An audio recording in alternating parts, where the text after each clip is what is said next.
Hello? Hi, is this the, We're Back department? Yeah, I'd like to file a claim.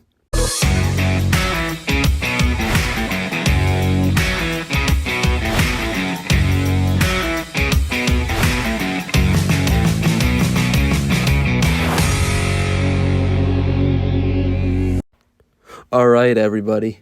We're back. We are so back. It's your boy, Dank NASCAR memes, G-Force Stemp, whatever you want to call me.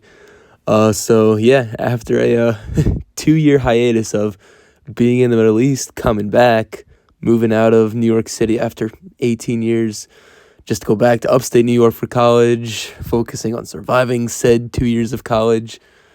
Halfway there, so I finally got some free time on my hands. I'm home, back in New Jersey for the summer. I don't have a job as of yet, and I need to stay busy, so here we are. Welcome back to the Dank NASCAR download. It's episode 10. I'm pretty sure I'm counting right. This should be episode 10. Not sure if I wrote that down correctly. Whatever it is. It's a new season. It's a new season. We're starting back. So, welcome everybody who's listening. Just a quick episode format before we really get into it. I think we're going to be doing something along like the lines of this format of what I'm like imagining how this podcast is going to be. So here's how it's usually going to go for each episode in the future. Today we're just going to be focusing on like season recap and all that. Going to skip my opinions on what happened last year because there's just so much that happened. So we're just doing a quick rundown of what's happened so far in 2024 and my thoughts about it. We're going to do a quick preview on what's going on this upcoming weekend and what to expect over the next couple weeks. We got an exciting weekend this weekend. Most exciting weekend in motorsports. You got Monaco right when you wake up. You got Indy 500 in the early afternoon right after you have lunch. And then you got the Coca-Cola 600 going into nighttime. Our favorite NASCAR. NASCAR's a lot better than Formula 1 in the morning. But I mean, Indy 500 I'm especially excited for. Huge unknown this year, so I'm really excited to watch. I always am. I think it's called the greatest spectacle in racing for a reason. So, anyways, back to what we're usually gonna do. We're gonna address rumors. This is gonna happen just like every podcast episode. Rumors of what's going on around the garage. Some of my personal sources, what I've heard from them. And the newest addition to the podcast content, now that I've turned 21, I'm officially UNC status at this point. We're going to have a betting preview for this week's upcoming race and any other bets I have going on in any other major sporting leagues because I like to spread it out a little bit. I like to do some NBA betting when the NFL season comes along. I like to indulge in some of that as well. So, now that we're 21, this is quite a big deal. So exploring a couple lines, thinking some good props, matchups. I love my matchup parlays in NASCAR. So we're going to discuss some of that. But without further ado, let's get right into the meat and potatoes of the podcast. So we're going to be talking about the race recaps of what's been going on so far in 2024.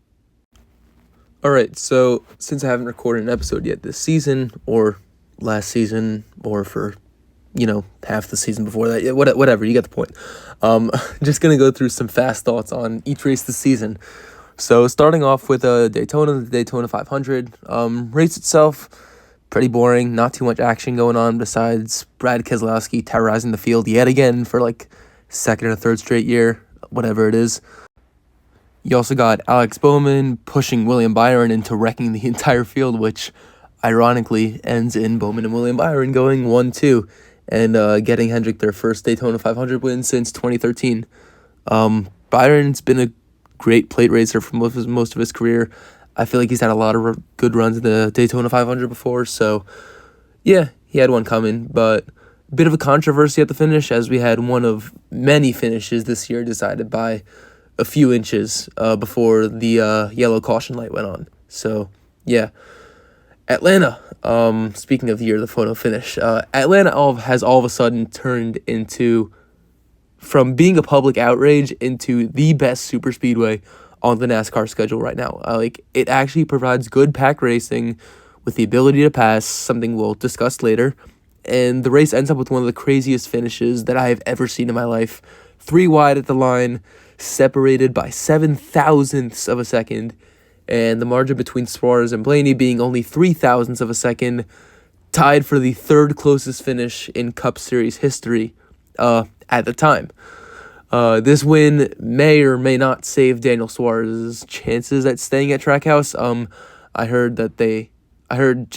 believe it was yesterday, that they are in the middle of negotiations to keep him at Trackhouse for another couple of years.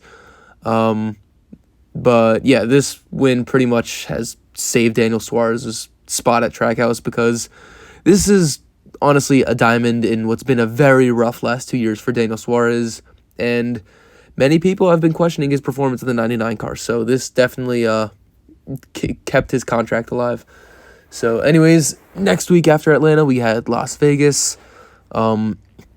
Larson dominates pretty much the entire thing, holding off Tyler Reddick, who made a run at him at the end, but Larson was way too fast. He scooted away with that thing. Phoenix following week, finishing up the shortened West Coast swing now that Auto Club is not on there. Toyota absolutely demolishes the field in Phoenix. Christopher Bell wins. I mean, the track still sucks. There's still little to no passing. And there's still no reason the championship is being held there instead of Miami. I hate that the championship is held at Phoenix, which is objectively one of the worst tracks in NASCAR. It's not even questionable at this point. Probably one of my least favorite personal tracks, but even if people who say that there's another worse track than Phoenix or something, it's got to be in the top 5 worst, or bottom 5, whatever it is. I mean, as Jamie McMurray said, and as Freddie Kraft likes to say on DBC, Phoenix has not produced a good race since 1989. Which is pretty much one of the first years that the Cup Series raced there. I mean, the track straight up sucks. There's no debating it. But this is eventually going to come up as an issue again in November once the championship race happens, and it's another snooze fest. And so I'm sure we will elaborate on that more when the time comes. But moving on to one of the races which I believe has saved the short track package for the next gen car. I mean, it's one of the most hectic races I've ever seen in my life. I mean, you got tires going out in 40 to 60 laps, which is every 25 miles or something like that. But it's been the best racing I've seen at Bristol in years. I mean, it really put the tire saving factor in the hands of the drivers, and Denny Hamlin, one of the best in the Cup Series at saving, conserving tires and all that. So he walked away with the victory. I mean, look, I want tires to last longer than that, don't get me wrong. I mean, I feel like they went a bit too quickly, but I do want to see this type of tire wear, as do pretty much all racing purists who love the aspect of drivers having to save tires and save their stuff, and varying strategies on how to drive the racetrack. Lots of drivers I know were applauding the fact that Goodyear made a mistake and created a tire that allows conservation and management and passing. So I hope this tire compound gets used more, although hopefully maybe it's adjusted to last more towards 70, 80 laps than 50. So yeah, Bristol, really good race in my opinion. Next week we had Coda, not too much to say about it. He had a few wrecks and spins here and there. That's probably due to a lot of the sharp corners and stuff. William Byron pretty much dominated the race through and through. Coda, it's one of our best road courses on the schedule. Usually produces good racing and actually allows passing, although the next gen car kind of decreases that passing ability. Something like before that I talked about when I was discussing Phoenix. We'll discuss that a bit later in the episode. So Richmond, filled with controversy, as is pretty much every Denny Hamlin win. And all people talk about is jumping the restart thing. I mean, the racing itself, kind of trash. It's basically impossible to pass on Richmond in this next-gen car unless there's a fresh tire difference. But back to the restart thing, I think NASCAR fumbled the bag on this by the statement they made after, when they said that they would have treated it differently if it happened on lap 200 or whatever, which shouldn't make a difference. If it's a penalty, it's a penalty. But in terms of penalizing somebody at the end of the race, I think it needs to be severely, egregious in order for NASCAR to do something at the end that will, take away a win or, alter the finishing order. And in terms of what Denny Hamlin did, I really don't think what he did was warranted a penalty. And I know you're like, oh, but he jumped the restart. So let me explain my reasoning. Let me tell you why. If NASCAR was going to penalize somebody on a green-white checkered, it would have to be based on something that put them at a clear advantage over other competitors. Denny Hamlin going before the line, I honestly don't think he had such a significant advantage over Martin Truex Jr. I really don't. First of all, you could always make the argument that Truex had laid back and was trying to roll up, which you're not supposed to do according to the rules. I mean, we discussed this last year after the Kansas Fall race where Larson was trying to roll up and then Denny Hamlin backed up and, sorry, voice crack. Denny Hamlin backed up in order to, try to, catch him, and then it screwed both of them. But according to Denny on his podcast, he said he went early because he wasn't even looking at the zone. He was simply looking to, I believe it was his left, to look at Truex to see if he was rolling up, and he was trying to make sure he got on the gas before Truex could roll up and get an advantage from laying back, which is not supposed to be done according to NASCAR rules. And while you could say, well, he got ahead by the start-finish line, well, yeah, no shit. That's the point of the leader being able to go first on restarts. He's supposed to have an advantage over Truex as the leader. And if Truex gasses up at the same time Denny does, which is what happened, Truex also went before the line. For all the people saying, well, Denny went before the line. Truex went right with him. So it really didn't make a difference where Denny Hamlin goes, whether it be in the zone, whether it be before the zone, or whether it be at the freaking start-finish line. If Truex goes with him, it doesn't make a difference. They're both going at the same time. So I think the whole outrage thing is a bit much. I mean, Denny Hamlin, I think, deserves to keep the win. Doesn't deserve to have a win disqualified of what he did. I think saying that is a bit too severe of punishment and a bit of an overreaction. So, anyways, moving on to Martinsville. Just like Richmond, another short track ruined by the next-gen car. You got little to no passing except maybe a few people. I know we saw Alex Bowman be able to pass. We saw Josh Berry be able to pass. We saw Denny Hamlin able to pass. But only a few people. I feel like that's a trend we've been seeing over the last couple of years. Only a few people have been able to pass on these short tracks, who have really perfected their setup. So anyways, Chase Elliott has a lead late, looking to break his winless streak and get Hendrick a win on their special 40th anniversary. Script couldn't be written any better, but then William Byron steals another one on pit road and holds off his Hendrick teammates to get his third win of the season. I mean, Hendrick still has their magical day with the 1-2-3 finish, which is, I think, the first time that's ever happened at Martinsville. I'm pretty sure I read that as a stat somewhere.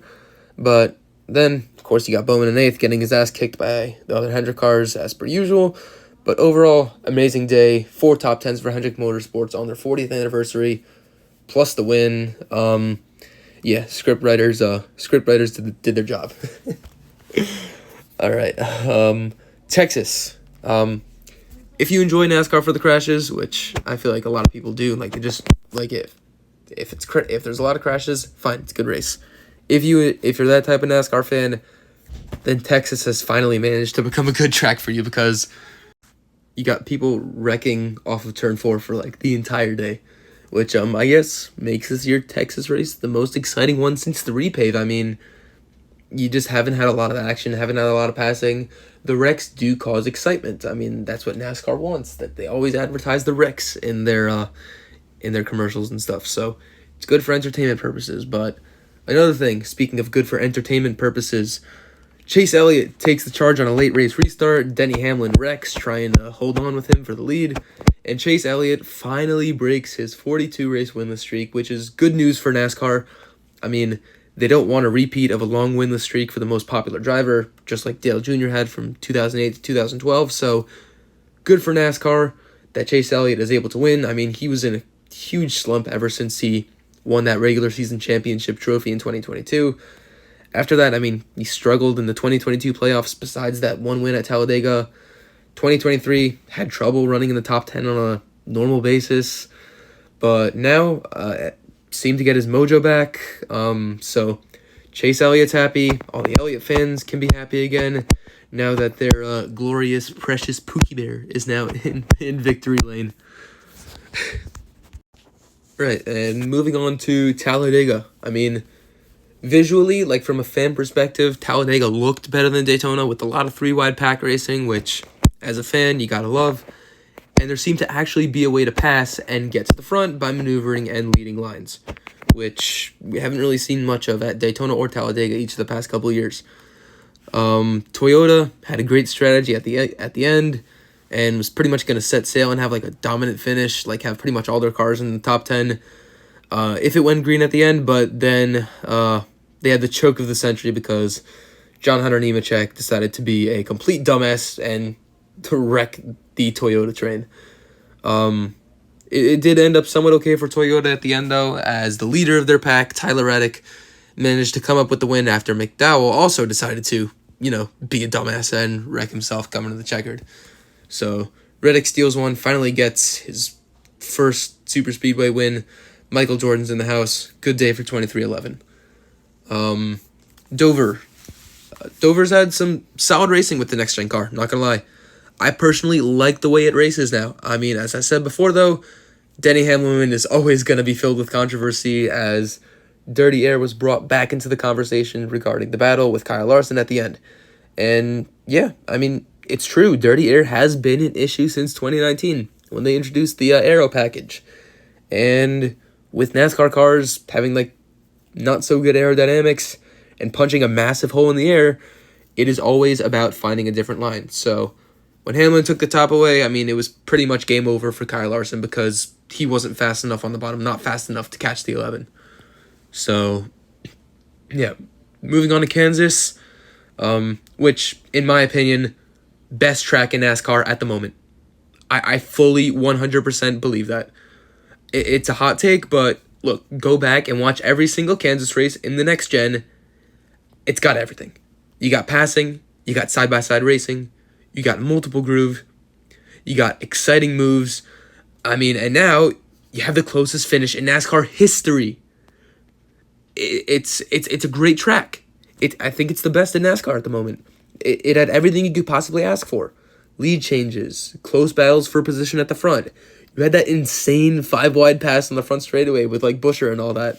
And obviously, can't say enough about the finish. I mean, Larson's chasing down Buescher. He makes a desperate move, barely makes it stick on the outside, pulls up alongside him. They beat and bang to the line in the closest finish ever.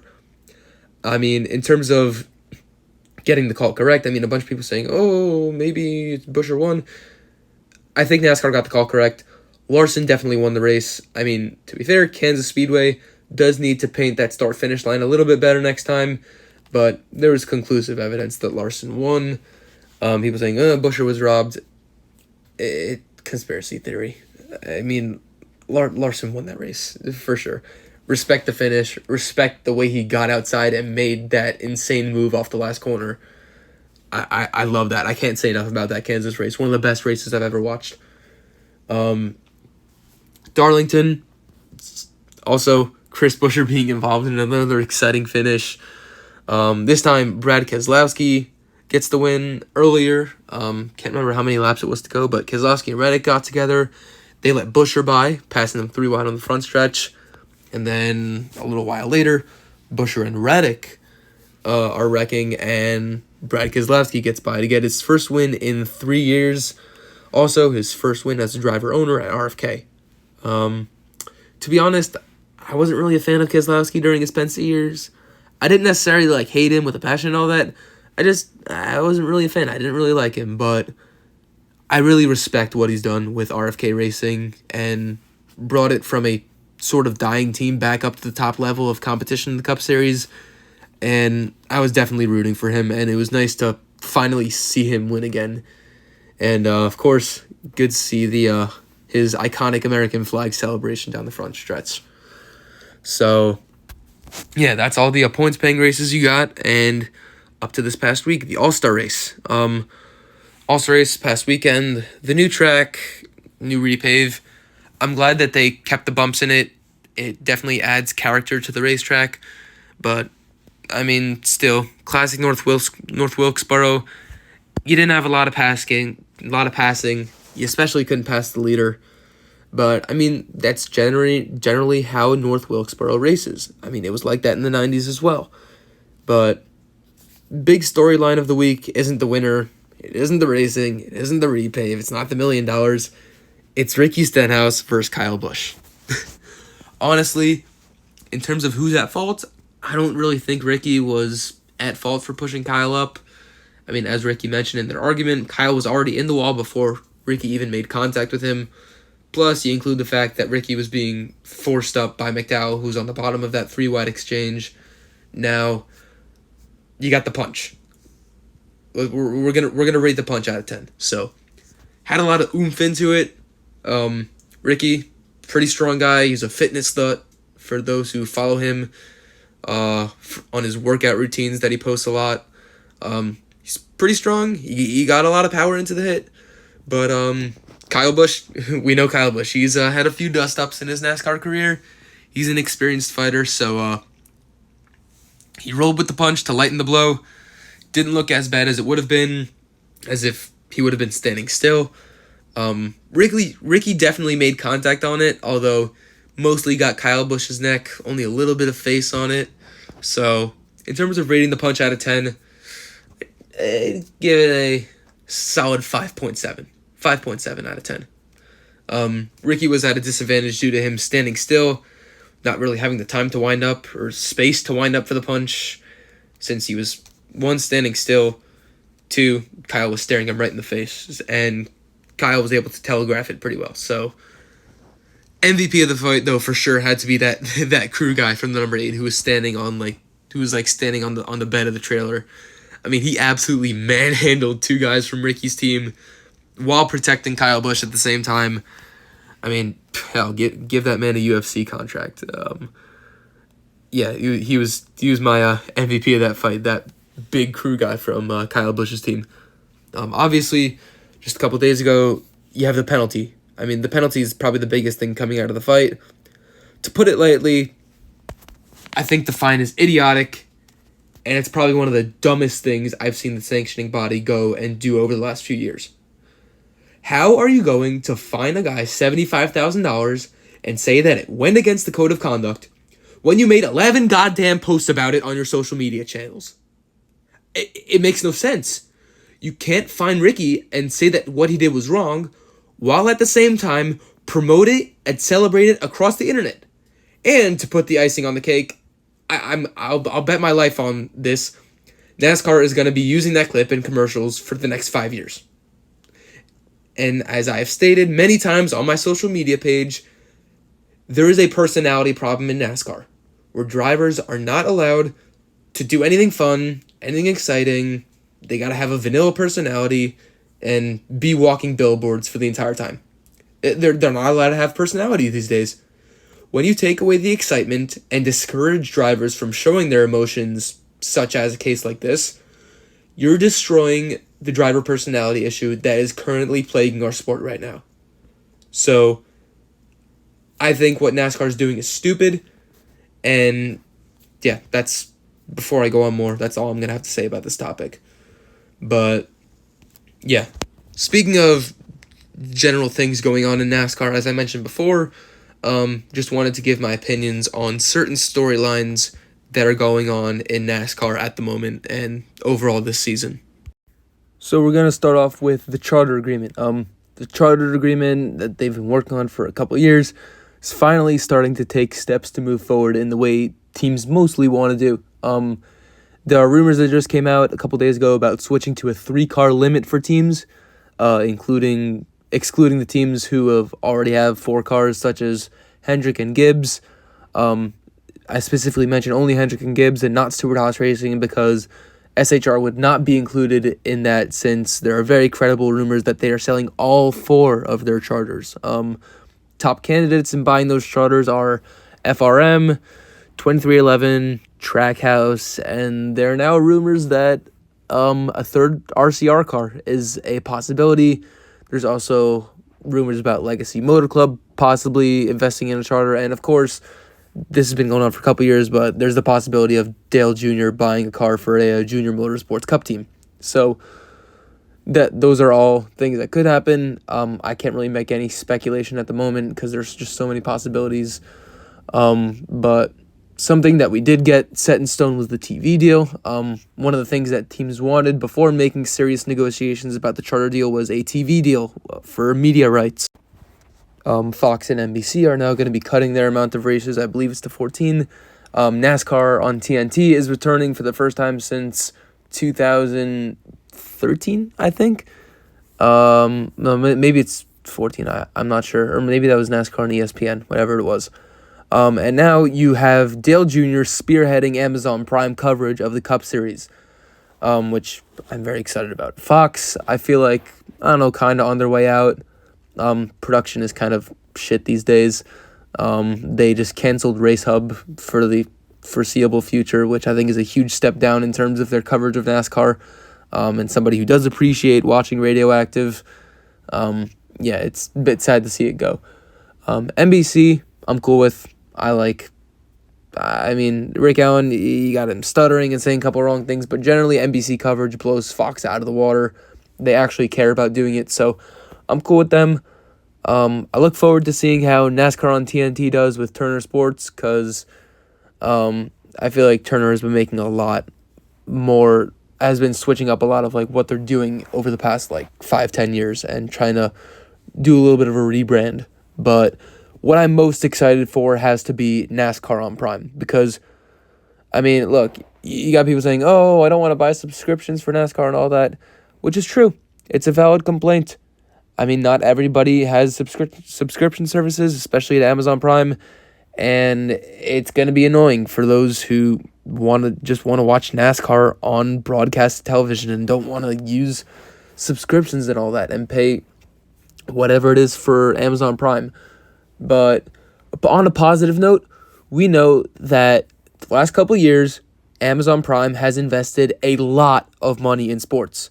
They've got NFL coverage. They've bought Thursday Night Football, which has now managed to become entertaining. They make a very good coverage. They got a good production team. They spent a lot of money to hire Al Michaels. They got the Prime Nightcap, really good post-game show. They have shown that they're not afraid to go spend a lot of money in order to make good production of what they're broadcasting.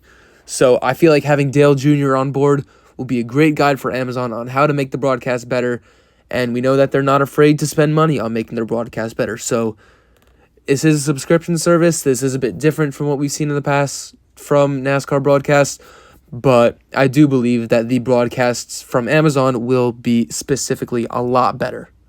And I am super excited to see Prime's coverage of the NASCAR Cup Series. But on the notes of complaints that people have, talking about whatever subscriptions and all that, a big complaint that even people who do have subscriptions are talking about the next-gen car has been getting a lot of flack for how the car races, especially on short tracks, but there are some problems on road courses and super speedways too. Mile and a half racing has been the best we've seen it in quite a long time, so that's fine. I think the next-gen car revived mile and a half racing, but short track racing, heart and soul of NASCAR, it's easily the worst that I've ever seen it be in my years of watching NASCAR, and I think pretty much everybody can agree with that. It's hard to pass, there's too much grip in the car, there's not enough horsepower, there's the shifting, and ultimately the driver can't do anything to showcase their skill unless their car is one of the few that can actually make passes. Like I mentioned before, you have maybe 3 or 4 people who really hit the setup well that can pass during the race. Bristol, what we saw this year in the Bristol Spring Race, I think it's a great answer to the problem. It takes away grip, makes the cars harder to drive, creates lap time variance. Lap time variance is a huge problem. Not a huge problem. It's a big thing that Denny Hamlin talks about on his podcast, Actions Detrimental, that creates diversity between drivers and cars and really brings out the best and puts it in the driver's hands. That Bristol tire, it created passing opportunities, and it let the drivers have options on how they want to get to the front. You could burn your tires up and make a huge gap out front, but then you got to pit more often. Or you can really save your tires, and when those people who wasted up all their stuff are struggling, you can go and pass them. So I think the tire that they used at Bristol, and if we implement that type of tire that wears a lot even more, I think it's going to solve part of our short track problem. I don't think NASCAR is going to agree to more horsepower, although that would also be a solution, because NASCAR over the past 5 years or something has been spouting claims of, oh, engine bills are being more expensive. No, they wouldn't be more expensive. Owners have said it themselves. I mean, Doug Yates from Roush Yates Engines has said, yeah, there's not going to be that much of a difference. Denny Hamlin, who owns 2311 Racing, has said, yeah, the engine bills between 10 years ago or now are not that different, even counting inflation. It's not going to be that more expensive, but for some reason, NASCAR is not letting the teams put more horsepower in the car. And they refuse to even test a package with more horsepower when the drivers and fans are begging for it. So, since they're not bringing back horsepower, I think just a softer tire will be a good way to fix this, and it's probably the only way. But as I mentioned before, short tracks are not really the only problem with the next-gen car. I mean, the car also sucks on super speedways, and it's pretty mediocre on road courses as well. I mean, road courses, similar to the short tracks, tires are so wide and so grippy. It's hard to make mistakes. It's hard to get up alongside a guy you're trying to pass on a road course. It's why we see so many of these road course races over the past couple of years being dominated by one person. I mean, most recently you have Coda, William Byron. The Indy road course. Almost all the laps were led by McDowell. You could bring up a lot of other examples over the last couple of years about it just being hard to pass. But so road courses are a problem with this car too, but super speedways, I think, are not talked about enough about how super speedways are a problem with the next-gen car. You can't pull out to make a move because the car has so much drag. If you break out of line, you can pretty much say goodbye to your track position. Within the lines, it's usually 2x2, but everybody's playing the fuel save game and doesn't want to lead a line due to wasting fuel at the front. People are pitting early just because other cars are too busy saving fuel, and then you have everybody breaking off. It creates a lot more strategy, yes, but in terms of the boldness required by drivers to make a move to make their way to the front, you can't just get out of line and create a third lane like you were able to back in 2021. If you pull out of line, even if you get 5 cars to come with you, even if you have momentum, you're just getting sent right to the back because you need a pack just as big. You need at least 10 cars in order to make a line work. So I think just in terms of being able to move around and pass, manipulate the draft and all that, it takes that away. You just run, you're not even running full throttle at the front. People at the front, because they're burning so much fuel, they're 80% of gas. I remember at Talladega, we saw Christopher Bell leading a line. He wasn't even full throttle. He was at maybe 70%, and you can see the cars behind him 40%, just because everybody's trying to save fuel and nobody wants to go and make a pass because it's impossible. And yeah, I feel like super speedways are a problem as well. So luckily this upcoming week we got Charlotte, which is 1.5 miles. So yeah, we won't need to worry too much about problems with the car because the 1.5 mile racing, and especially the racing on the Charlotte Oval, has been amazing the past 2 years. Past 2 years, Coke 600 has been very entertaining with this new 1.5 mile package. So speaking of Coke 600 this weekend, we're going to go through the new segment of the Dank NASCAR download. We're going to be talking bets. Actually, you know what? Before we start off on the Coke 600, I'd like to talk a little bit about other bets I have. Usually I'd talk about other bets after, but Indy 500, you got a lot of wild cards here. I feel like it's a good betting week. So to start off, bets that I think will be good options this week. Well, first of all, let's just say I'm not necessarily betting on all of these three, but I think I like them for my picks for outright winners. You You got Will Power, former 500 winner. Penske cars are really fast. Scott McLaughlin, I think this is his fourth try at the 500 or maybe his fifth. I don't think he's experienced enough. He's starting on pole, but the person who starts from the pole rarely wins in Indy these days. Joseph Newgarden, also really fast, good at Indy, but in a Penske car, which has a lot of speed, but I don't think he could do it two in a row. You haven't seen two in a row since, I think, Castro Neves in the 2000s. So I don't think Newgarden's going to get done twice in a row. That leaves you with one other Penske car, Will Power. He won in, I believe it was 2018. He's been really fast in practice and qualifying, and just his results at Indy are really good. So I like Will Power as a pick to outright win. So another pick I have, Colton Herta. Herta was really fast in practice. He was really happy with his car. Teams barely had to make any adjustments. You see in practices that he's been able to pass pretty easily. He's been flying by people in practices. And, yeah, he's also really fast. Qualifying result, not as good, but I think race trim, he's going to be very well. Last pick, I feel like this is one of my long shots, Santino Ferrucci. Santino, as we remember, very fast last year. He made a lot of runs at the front in an AJ Foyt car, which is not exactly top-level equipment, and you just didn't expect to see Santino running at the front, but he's done it again. He's practiced well, qualified well. He's shown that he's fearless in a race car and is willing to make risky moves in order to be able to win. So I think Ferrucci, if you got him at plus 1,800, I think that's where I got him at on DraftKings, I believe it was, but they lowered his odds significantly. I'd bet Ferrucci down to maybe, I'd say 14-1, 13-1, something like that. But, yeah, Ferrucci, good long shot pick. But in terms of not outright winner picks and picks that I'm pretty confident will hit, we got two top fives. So we have Colton Herta, top five, plus 160 on DraftKings. So Herta, really fast in practice. He was top of the board for most of the time until Newgarden passed him at the very end. He's driven his way up through the field in each of the last two Indy 500s. He started deep in the field and driven himself up near 10th, low teens. So I think he's finally due for some good luck at Indy. As I mentioned before, he was able to pass, and I believe he's starting around, I think he's starting 13th. So, yeah, I expect him to move up into the top five. Colton Herta, plus 160, top five. So we have another top five bet that I am pretty confident. We have Alexander Rossi for a top five.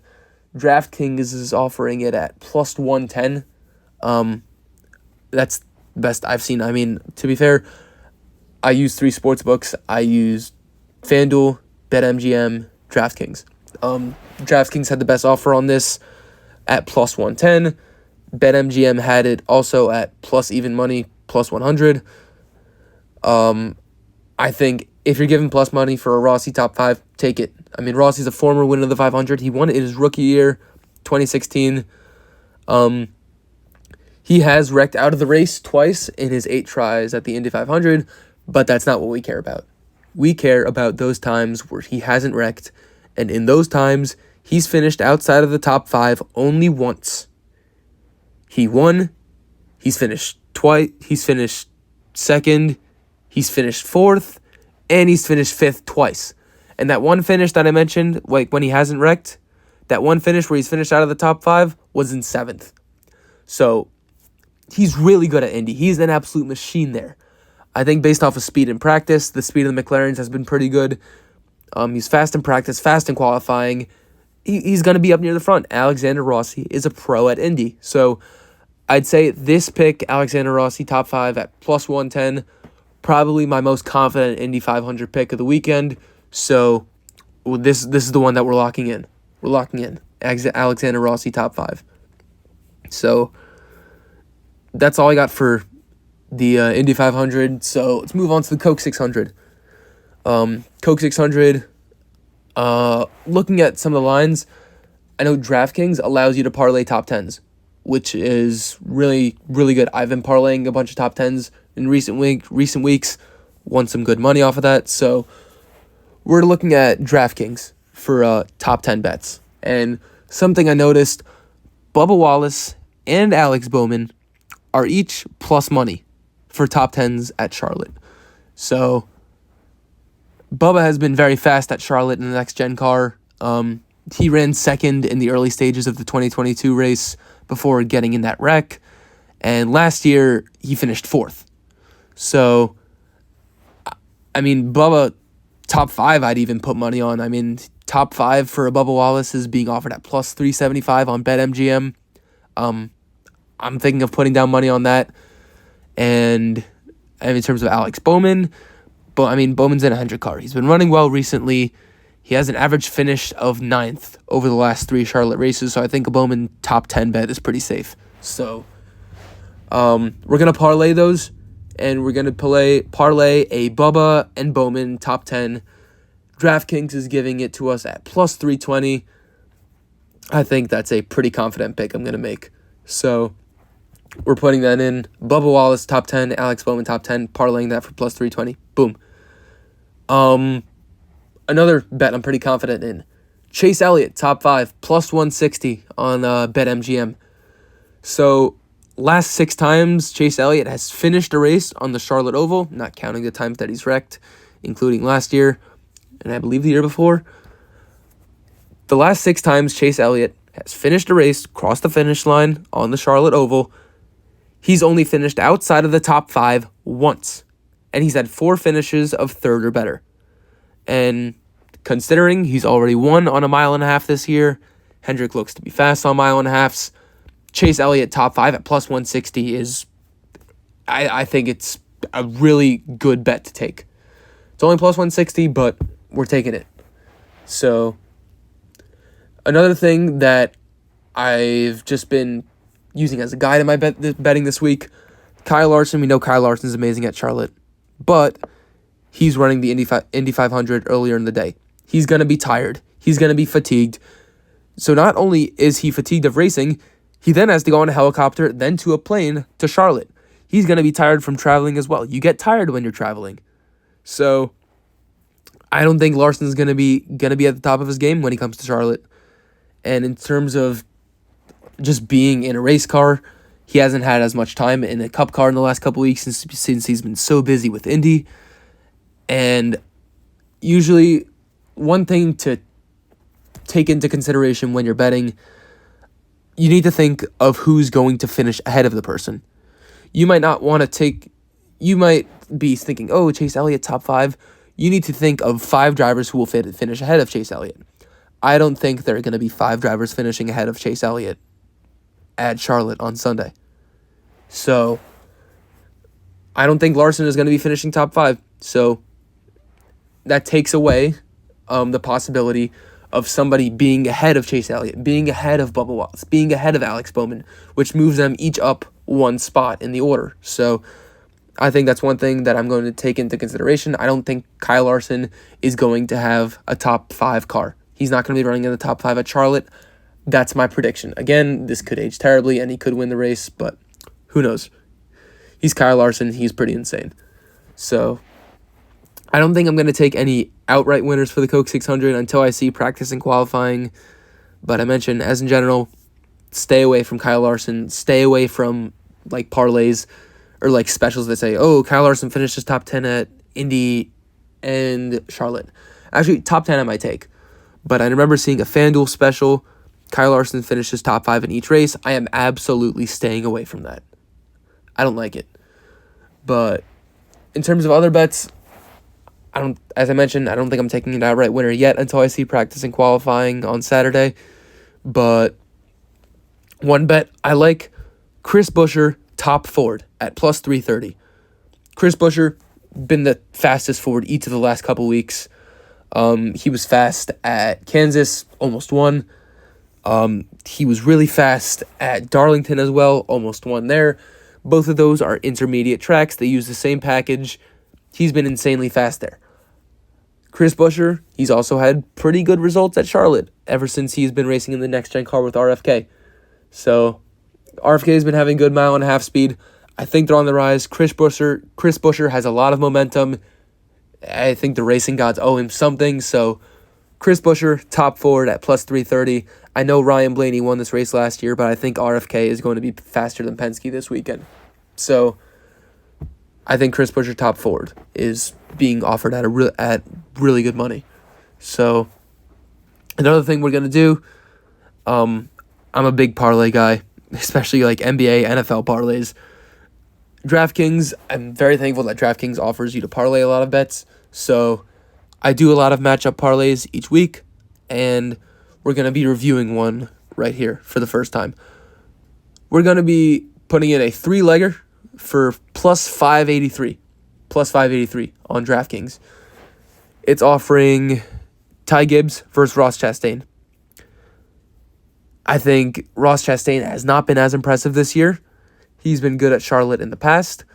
But I do think that Ty Gibbs, especially, I think Ty Gibbs could win on Saturday in the Xfinity Series. He's going to have experience running at the front. I think JGR is going to be fast. And Charlotte has typically been very kind to young drivers. So I think Ty Gibbs over Ross Chastain, we're going to take that as one leg. Next leg, we have Ryan Blaney versus Martin Truex. I almost just said Ryan Truex versus Martin Blaney, even though Ryan Truex is a real person. I like Martin Truex. I mean, Truex is a 2-time Coke 600 winner. And I just think in general, Toyota is going to be faster than Ford this weekend. I think JGR is going to be a lot faster than Penske. Penske, I don't even think is going to be the top Ford team. I think RFK is going to be leading it for the Blue Ovals. So I like Truex over Blaney. And as I mentioned before, I'm fading Larson this weekend in the Coke 600. I think he's going to be fatigued. I think he's going to be tired. And I want to take Denny Hamlin over Kyle Larson. So I think you're offered good odds on each of these legs. Hamlin won this race in the Next Gen in 2022. He was running up near the front last year before he got intentionally wrecked by Chase Elliott. I like Hamlin over Larson. So 3-leg Stemp parlay. The first inaugural Stemp matchup parlay. Plus 583. Gibbs over Chastain. Truex over Blaney. Hamlin over Larson. Book it in. Lock it. So, yeah. And I think that's going to be it for my sports betting advice for this week. But I don't think there's much else to talk about. So I think I'm just going to sign off now. I think it's going to be it for this week. If you're listening on a podcast platform, be sure to turn on notifications for new episodes. Rate the pod. If you're watching this on YouTube, I'm going to be publishing this on YouTube. I haven't really had time to actually edit the pictures, so you're just going to be watching the same logo most of the time. If you're watching on YouTube, be sure to like and subscribe. Also, sure to follow me on Instagram at Dank_NASCAR memes. It's where I post most of my stuff. And thank you all for tuning in for the return of the Dank NASCAR download. It's good to voice my thoughts on the racing world again. Haven't done this in a while, so this is exciting. Look forward to doing it more. So, yeah, that's going to be it. Thank you all for tuning in to the return of the Dank NASCAR download. Be sure to stay tuned for the next episode, as there will be multiple guests. We're trying to get a bunch of people on, get maybe a little bit of a party in here. We're gonna have a lot of voices on the next episode with a lot of funny stuff. So it should be fun. Be sure to stay tuned. Once again, I'm gonna say it I think the third time. Thank you all for listening to the Dank NASCAR download, episode 10, and I'll see you all in a few weeks. We out.